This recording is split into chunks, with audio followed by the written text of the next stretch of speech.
Another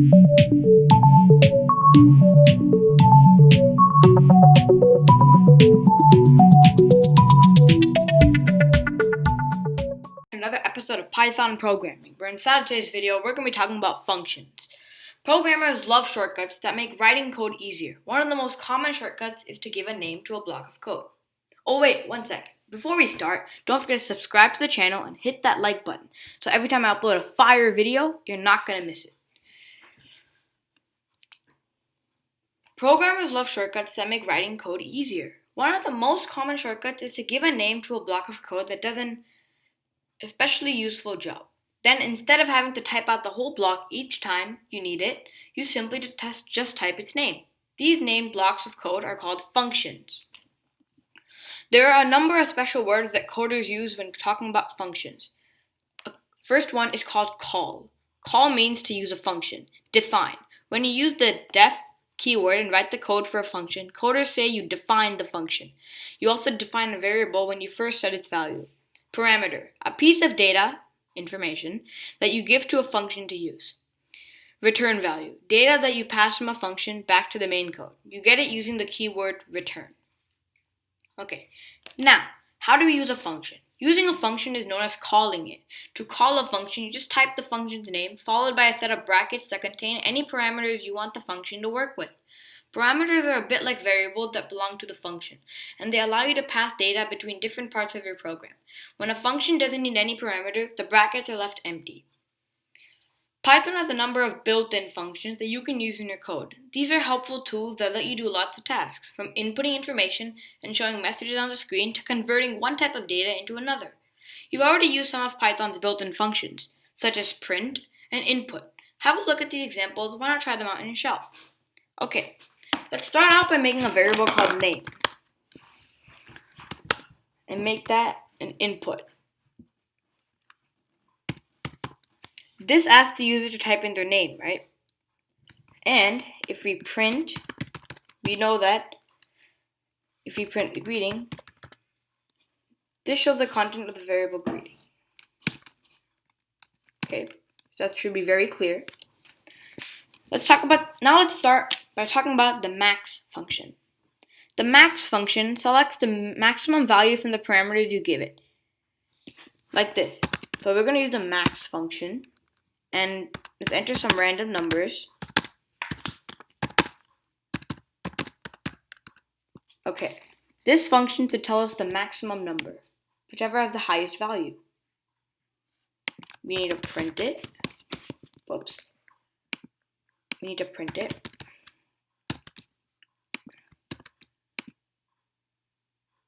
$101. The computer read it using the max function and said that the highest value is 101. We can also use the minimum function to find the lowest amount. 6. Okay.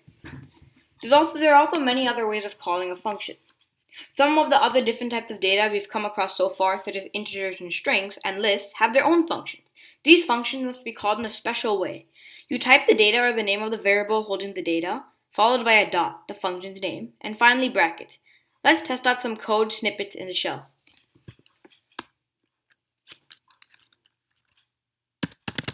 Let's write bang dot upper.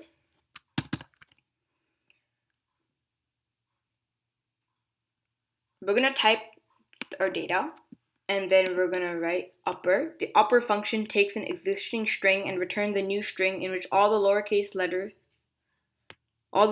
characters are changed in uppercase capitals. See, bang is a string, and all of them are lowercase letters. The upper function will allow us print. The uppercase function will allow us to see bang in all caps. See, just like that. Let's try another function called replace. Two parameters are needed for this function. The first is the part of a string you want to replace, while the second is the string you want to put in its place. The function returns a new string with the replacements made. Make a variable called message and write Python makes me happy. Yay. Okay. Let's replace that message. Message.replace.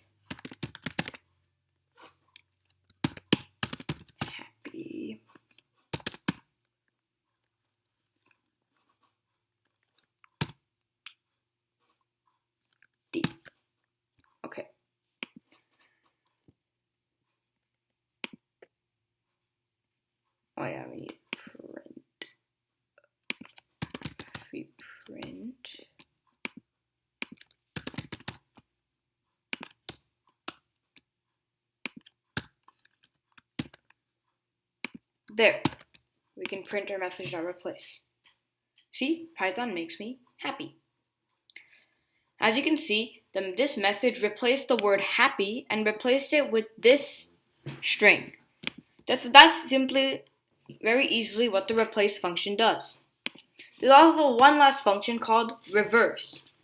I'm gonna display this by making a variable called countdown. 1, 2, 3. Okay, since that's countdown, now we're gonna reverse the countdown using our reversed function. And now we're gonna print countdown.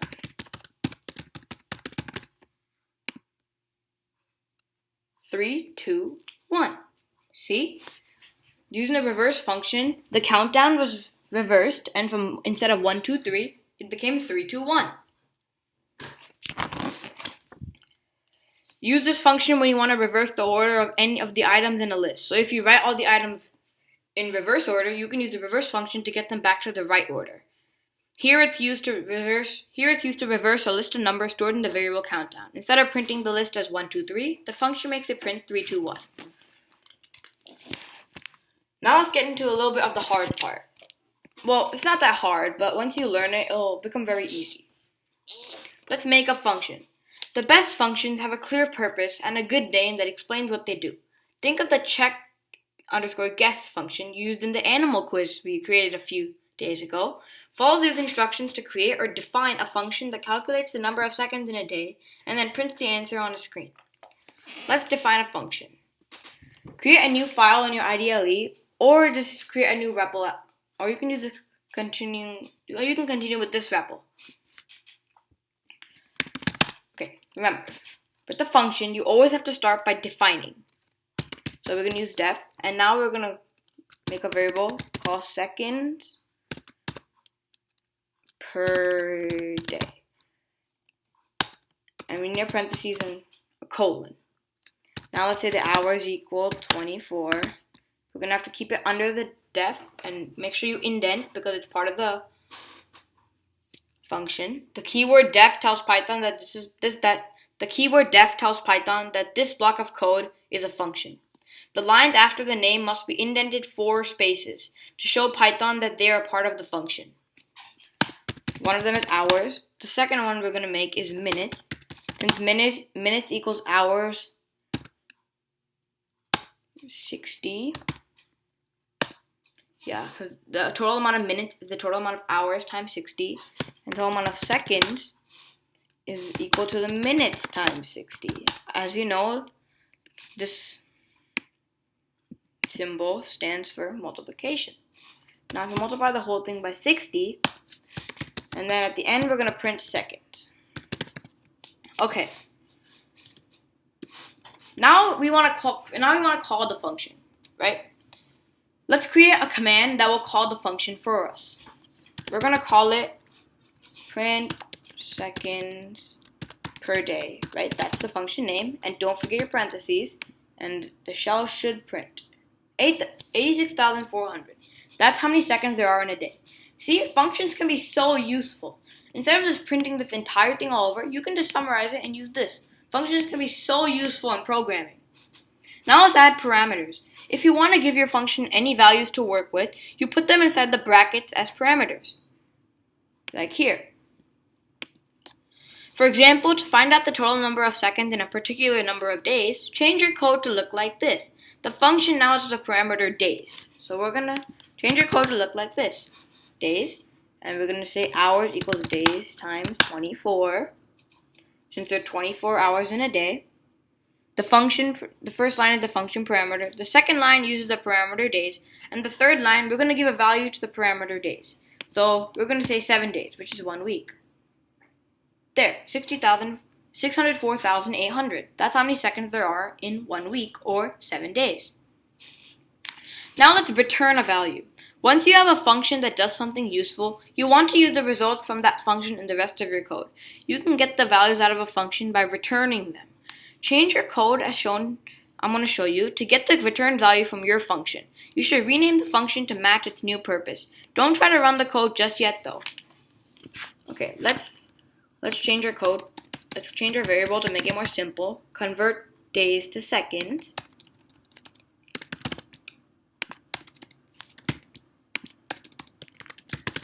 Okay, we're going to use our same parameter called days. Remember, this is called a parameter. Okay, and now instead of writing print seconds, we can just write return seconds. If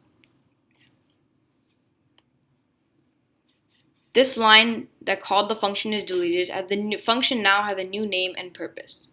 So we gotta delete this last line. Don't run your code just yet though. See, if I run it, it won't print anything. Let's store and use the return value. You can store the return value from a function in a variable to use later in your code. I'm going to add a code under my function, and it's going to store the return value and use it to calculate the number of milliseconds, which are thousandths of a second, and we're going to try it out and experiment with the number of days. Okay, so let's make a variable under a function called total seconds,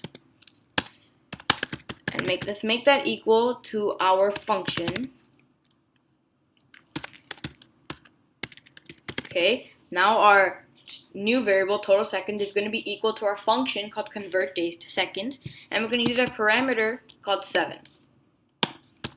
Now let's